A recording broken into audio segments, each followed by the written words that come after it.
মাত্র 99 টাকায় আমি কি শপিং করেছি এবং কোন পেজ থেকে নিয়েছি সবকিছুই ভিডিওতে শেয়ার করব, সাথেই থাকবে। ফাইনালি আজ আনবক্সিং ভিডিও নিয়ে হাজির হয়ে গেলাম। আমি জানি আপনারাও আমার মতো খুবই এক্সাইটেড। ভাইয়াদের পেজ থেকে আমি এ নিয়ে দ্বিতীয়বারের মতো প্রোডাক্ট নিয়েছি, আর এবার কিন্তু একটু ভেবে চিন্তেই নিয়েছি। প্রথমেই এই কিউট পেনটা দেখাচ্ছি, এটা কিন্তু 99 প্লাস এবং এটা বেশ ভারী ছিল। তারপর এই প্রিন্টের নাইফটা, এটাও 99 টাকা ছিল। আর এই জারটা, এটা কিন্তু কাচের জার না, এটা হচ্ছে প্লাস্টিকের ভালো মানের। এই ছোট চামিচগুলো আদা রসুন হলুদ মরিচ নেওয়ার জন্য নিয়েছি, আর এই প্লাস্টিকের জারটা নিয়েছি চাল ডাল নেওয়ার জন্য।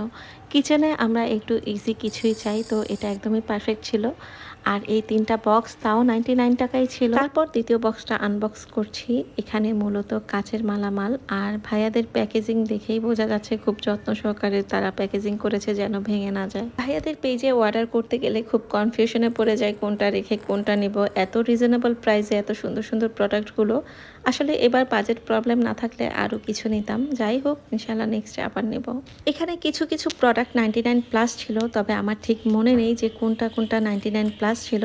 আপনাদের যেটা ভালো লাগে ভাইয়াদের পেজে নক দিতে পারেন এবং ভিজিট করে দেখতে পারেন, আরও হিউজ প্রোডাক্ট রয়েছে সেখানে। অনেকদিন ধরে আমার হাজব্যান্ড বলছিল ঘরে রেগুলার ভাত খাওয়ার জন্য কিছু কাচের প্লেট নেওয়ার কথা, তো আমিও মনে মনে খুঁজছিলাম একদম ক্লিন কাচের প্লেটগুলো। ঘরে যেগুলো আছে ওগুলো না, দেখতেই পাচ্ছেন কতটা ক্লিন স্বচ্ছ, খুব সুন্দর। সবগুলো প্রোডাক্টই আপনারা রঙ্গবাজার এই পেজে পেয়ে যাবেন। এখানে তো আমার যা যা প্রয়োজন ছিল শুধু তাই নিয়েছি, আরও অনেক কিছু